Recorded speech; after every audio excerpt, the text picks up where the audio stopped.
Entonces, antes de ver las propiedades de transformación de los vectores contravariantes y los unaformas, veamos qué pasa cuando en un campo escalar vamos de un sistema de coordenadas a otro. Entonces, cuando teníamos un campo escalar, ¿no? Vamos a llamarlo t, x y z, ¿no? Una función que esto iba a un número, que puede ser, por ejemplo, la temperatura en un punto, x y z, en un cuarto. Esto lo podíamos expresar de forma en coordenadas cartesianas x y z, pero por ejemplo podríamos querer la misma función t, el campo escalar, pero por ejemplo, coordenadas polares, esféricas, que eso sería t dr theta phi. Y bueno, y entonces la pregunta es cómo pasamos de un sistema de coordenadas cartesianas a uno de polares en un campo escalar.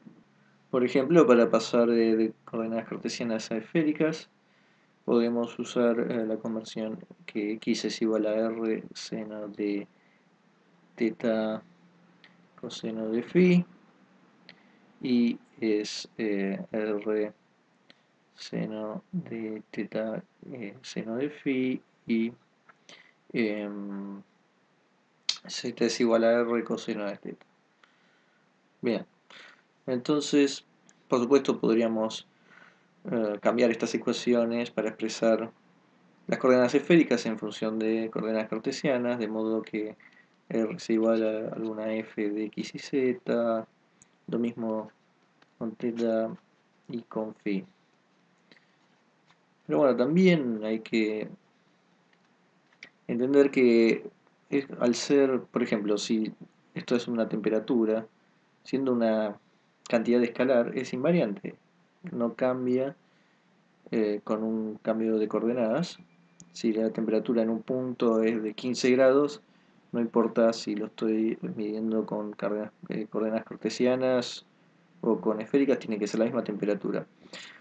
O sea que podemos decir que t de x y z tiene que ser igual a t de r teta phi. Por supuesto que, aunque sea 15 grados desde cualquier sistema de coordenadas, x y z y r teta phi no tienen por qué ser lo mismo. Estamos expresando de dos formas distintas un mismo valor t. Por lo tanto, la conclusión es: los escalares no cambian eh, mediante una transformación de coordenadas. Los escalares no cambian. Bueno, entonces veamos ahora las propiedades de transformación de vectores contravariantes y de unaformas. Bueno, entonces nosotros habíamos visto que, por ejemplo, si teníamos un cuadrivector contravariante, que lo habíamos puesto con B con una flecha arriba, que usando la notación de Einstein sobre está implícito que se suma, lo escribíamos como B con el subíndice, bueno, con el índice arriba, B alfa, E alfa, y entonces este cuadrivector contravariante tenía estas eh, coordenadas contravariantes en una base E alfa, y lo mismo ocurría con las unoformas, que le poníamos una tilde, la notación de las coordenadas era con un alfa subíndice y su base era con el índice arriba. Bien, entonces primero veamos cómo transforma un vector contravariante. Eh, o sea, un vector contravariante es un objeto que va a tener coordenadas con índices, con superíndices, índices de arriba, y que sus componentes, B alfa, van a transformar de la siguiente forma. O sea, vamos a llamar B' alfa digamos, cómo va a transformarse de un sistema, digamos, no primado. Va a ser dx prima alfa, dx beta, b beta. O sea, las nuevas coordenadas tienen los primas y las viejas serían los sin primar. De modo que lo que queremos cambiar va a estar en función de lo que teníamos. Esto es para contravariantes, y para el caso de unoformas va a ser parecido. En este caso la coordenada b' sub alfa va a ser dx beta sobre dx alfa b beta subíndice. Entonces lo que tenemos es cómo transforman las componentes de un vector, por ejemplo, contravariante. Empezamos con una coordenada b beta y haciendo esta transformación obtenemos la coordenada en el sistema primado. La coordenada va a ser b' alfa.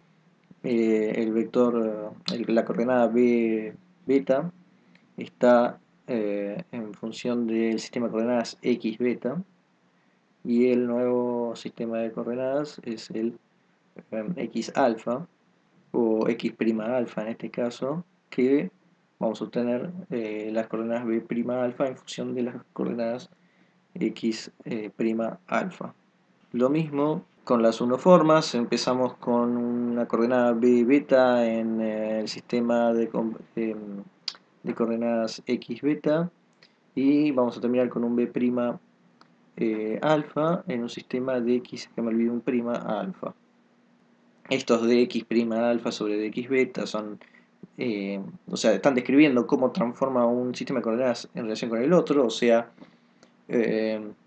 cada una de las variables, si estamos en 4 dimensiones como en relatividad, van a ser 4 formas distintas alguna podría ser cartesianas y otra, por ejemplo, esféricas, y lo que hace es calcular la derivada de un sistema en función del otro y después suma cada una de las componentes, ¿no? Porque acá está la notación de Einstein, se suma sobre cada una de las componentes. Bueno, entonces un ejemplo de, por ejemplo, una forma, nosotros teníamos el campo escalar que nos decía la temperatura en un cuarto, por ejemplo, y a esto podemos sacarle el gradiente de t, que va a ser la derivada de t, por ejemplo, estamos en cartesianas, de tx, de ti y de tz. Este gradiente en cualquier punto del cuarto. Bien, podemos decir que este vector gradiente de un campo escalar es un ejemplo de una unoforma. Ahora, ¿qué pasaría si nosotros queremos convertir esto a coordenadas esféricas? En ese caso tenemos que pasar de txi a t r θ phi. Eso nos va a dar la temperatura en función de las coordenadas r θ phi en algún punto del cuarto. Y bueno, estas dos, el gradiente en función de las coordenadas esféricas no hay ninguna razón por la cual tienen que ser iguales. Si yo saco las derivadas de el campo escalar transformado, no necesariamente tiene que dar lo mismo. En general no va a ser igual. Bien, entonces vamos a tomar como en cartesianos va a ser nuestro sistema sin primar, y en esféricas va a ser nuestro sistema de coordenadas primado. Entonces, usando la fórmula de cómo transforma una forma, eh, podemos reescribirlo usando, que ya dijimos cómo va a transformar. X alfa prima va a ser igual a dx beta de x alfa x beta, usando las notaciones que dimos recién. Y bueno, como habíamos dicho antes, una cosa importante que hay que notar es que esto es una suma de varios términos, por lo que nosotros podemos denotar de una forma, eh, podemos decir, un poco más clara tal vez, eh, a dx beta sobre dx prima alfa como una matriz de transformación. Los elementos de esa matriz los vamos a ver después, se deducen de la fórmula. Entonces, bueno, por ejemplo, si queremos saber cómo vamos a calcular el elemento dtr, esto según la fórmula podemos pensarlo como, bueno, dt de x, que es el primer componente de coordenadas cartesianas, y después tenemos que tener dx sobre dr, o sea, esto sería acá, coordenada vieja, digamos, sería la cartesiana, y primer coordenada vieja, primer coordenada nueva dr, y luego cuando los subíndices pasan a ser 2, vamos a tener dt de i, segunda coordenada, di dr, y dt dz dz dr. Entonces usamos esta transformación. B' alfa es dtr. Acá tenemos el B beta, que cada uno de los B beta es cada uno de las componentes viejas, por eso está dtx, dti y dtz. Y acá está los D viejos sobre D nuevos, dx. Por supuesto que acá estamos sacando la componente R, entonces el alfa se queda quieto, que es lo que va a pasar en cada una de las sumas. Y va cambiando con el beta cada una de las componentes viejas, de x, de y y de z. Las otras dos componentes de teta y de t de phi se van a calcular de la misma forma, haciendo la misma eh, deducción, o sea, las mismas sumas, y lo único que faltaría es saber cuánto es el campo escalar, que yo no dije cuánto era, pero simplemente sacas las derivadas en función de las coordenadas viejas y luego las derivadas en función de las transformaciones, como habíamos visto antes, de x sobre dr, de y sobre dr, de z sobre dr. Algo parecido se puede hacer con los vectores contravariantes. Si nosotros asumimos que en un cuarto el aire en cada punto tiene una velocidad, digamos, lo podemos expresar con una función bx y z. Como habíamos dicho antes, nosotros podemos parametrizar el camino de una partícula en movimiento y hacer una función que dependa de t, y podríamos en cada punto saber la velocidad que tenía los componentes de x de t, de y de t, de z de t, cada punto, la velocidad que espacial habíamos llamado, que lo usamos para definir la cuadrivelocidad. Este vector lo podemos llamar, bueno, llamémoslo b beta. O sea, en este caso el índice dándome cada una de las componentes. Y bueno, y podemos también de la misma forma transformar de cartesianas a polares sin ningún problema.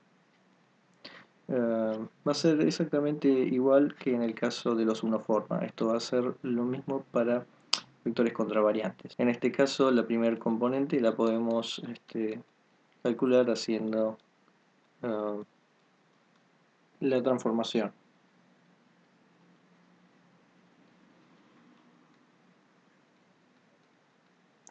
Exactamente igual que en el caso Tú dibujas una forma